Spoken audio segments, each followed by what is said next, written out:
Carmen Julia Prieto Peña. Me gustaría presentar la comunicación titulada Abordajes de la espacialidad en estudios de poética literaria, actualidad y pertinencia. Desde hace varias décadas, la noción de espacio ha dominado el interés de una gran parte de las investigaciones en el área de los estudios literarios y culturales.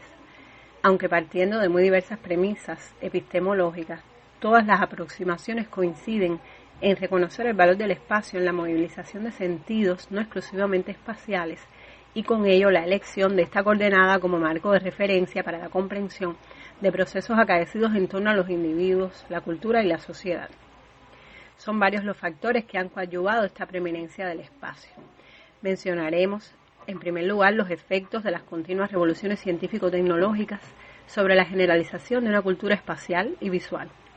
Y en segundo lugar, las demandas sociales impuestas a las humanidades por nuevas y apremiantes realidades en la encrucijada actual que llaman a redefinir el papel cultural de los productos artísticos literarios en un contexto marcado por tensiones geopolíticas derivadas de la globalización y la poscolonización. Nuestra revisión del estado del conocimiento en esta área ha permitido delinear el propósito de develar la pertinencia actual de los desarrollos de la noción de espacio, verificados en investigaciones teóricas cuya base epistemológica gira alrededor de la teoría semiótica y las corrientes neoformalistas de los años 60 y 70. Tal interés en estas disciplinas, justo cuando tiene lugar un contexto teórico de extinción de sus presupuestos conocido como giro semiótico, que se expresa también en la consideración específica de la noción que nos ocupa con la etiqueta de giro espacial,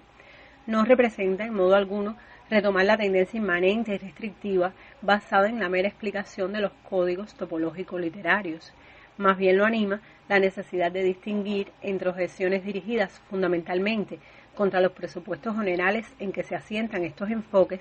y entre variadas metodologías ciertamente no actualizables, los aportes de algunas de ellas en función de develar la configuración y funciones semánticas del espacio literario sin caer en la anquilosada visión metafísica del texto y conectándolo con la comprensión de circuitos más vastos de significación, sin violentar las matrices inscritas en los códigos textuales, ni desconocer los modos específicos de creación de sentido inherentes a la literariedad. El objetivo entonces de esta comunicación sería valorar críticamente las propuestas metodológicas referidas a la espacialidad literaria elaboradas por Janusz Slavinsky, Mikhail Bakhtin y Yuri Lotman dentro de la tradición semiótica y neoformalista en cuanto a su capacidad para apoyar interpretaciones que conecten las dimensiones intra- y extratextual. Esbozamos un plan general que, en primer lugar, se propone un deslinde de los distintos abordajes por los que la teoría ha transitado para argumentar la pertinencia de conceder un estatus primario a las estructuras espaciales en tanto componentes de la morfología de las obras literarias. En segundo lugar, haremos un examen por separado de las metodologías desarrolladas por los tres autores mencionados, poniendo de relieve el balance entre sus ganancias y limitaciones. A pesar de ser el espacio una categoría de uso académico corriente en nuestros días, son escasos los repertorios o catálogos que organizan el gran volumen de investigaciones disponibles y los disímiles intereses al respecto. Janusz Slavinsky, en 1978, distinguió 7 áreas de conocimiento dedicadas a la problemática del espacio en la literatura. La primera es la de la poética sistemática, quiere decir el espacio como componente de la morfología de la obra literaria. La segunda, la poética histórica, que resume esquemas composicionales propios de épocas, culturas, corrientes o géneros literarios. En el tercer grupo se agrupan investigaciones referidas a las representaciones espaciales fijadas en el lenguaje literario. En el cuarto grupo, las investigaciones que tratan de la influencia de la experiencia sociocultural del espacio en el modelado del mundo presentado. En quinto lugar, las formas literarias de manifestación de los universales espaciales arquetípicos. Luego se atiende, en un sexto grupo, al espacio literario como copia, análogo o peculiar transformación del espacio físico. Y por último, la obra misma concebida como un espacio particular.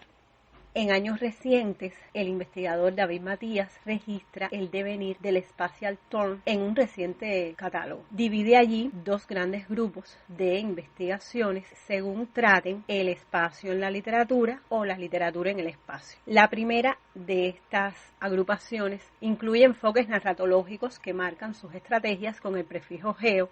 y que generan herramientas como mapas, atlas, archipiélagos, cartografías y otras metáforas geográficas. En el segundo grupo, que tratan de la literatura en el espacio, se incluyen propuestas donde se verifica una interacción disciplinar entre estudios literarios y antropología, estudios culturales, postcoloniales, ecología, filosofía y ciencias políticas, en función de analizar procesos de intercambio cultural que derivan hacia constructos como las repúblicas de las letras, la literatura mundial o literatura mundo, el establecimiento de meridianos literarios y el proyecto de una geografía literaria en función de la heterogeneidad de identidades. El examen de estos repertorios nos permite distinguir dos tendencias generales. La primera, ligada a las concepciones de herencia semiótica y estructuralista, basada en la relativa autonomía del mundo ficcional, que por tanto enfatiza en la literariedad de acuerdo con el desarrollo tradicional de las humanidades. Y la segunda, vinculada con la referencialidad de la literatura, que atiende a la representación de la realidad o a la dimensión cultural de los espacios presentes en los textos y a la interinfluencia que se establece entre espacios ficcionales y espacios de la realidad. La última tendencia es decisiva hoy en día en los medios académicos a nivel mundial. Como aspecto positivo puede decirse de ella que reconoce al espacio literario como un agente social y cultural de influencia, pues actúa en conflictos relacionados con el poder y la exclusión de minorías e interviene en la construcción simbólica de lugares geográficos. Pero también tiene riesgos y aspectos negativos cuando puede caer en la simplicidad de un referencialismo vulgar al reducir la configuración topológica a la reproducción de espacios reales y de la sintaxis espacial del mundo. Al respecto, nos remitimos al Tratado de Semiótica General de Humberto Eco, de 1978, donde su autor plantea que en el texto literario se manifiestan los diferentes modos de producción de signos y no solo la reproducción por medio de ejemplos y muestras, mientras que, refiriéndose al relieve semiótico del texto estético, el propio autor lo califica como un caso de invención, es decir, una función semiótica profundamente idiosincrática y original, producida por medio de la institución de código desde un continuum material aún no segmentado para los fines que se propone, sometido a una manipulación que provoca y es provocada por un reajuste del contenido. De esta forma, los textos literarios no solo reflejan, sino que interactúan con los códigos establecidos en una cultura, desafiándolos al impugnar su carácter definitivo. De modo que toda interpretación del código topológico en los marcos que ofrece la coherencia textual parte necesariamente de considerar la óptica de la poética sistemática, en virtud de la cual los valores cualesquiera atribuidos a los fenómenos espaciales de la literatura dependen de la elemental topología del plano presentado. Pasando ya al segundo aspecto de nuestra exposición, tratamos de presentar nuestra selección de 3 autores o 3 modelos de abordaje de la espacialidad desde la perspectiva de la poética sistemática y la fundamentación de nuestra selección. El primero es el modelo de 3 planos de generación de las estructuras espaciales de Janusz Slavinsky. Luego analizamos los cronotopos de Mikhail Bastin y luego los modelos espaciales del mundo de Yuri Lowenov. Se ha tenido en cuenta investigaciones críticas que los aplican, la forma en que superan la estrecha concepción inmanentista del texto literario, su operatividad metodológica intrínseca y la posibilidad de poner en correlación sus categorías.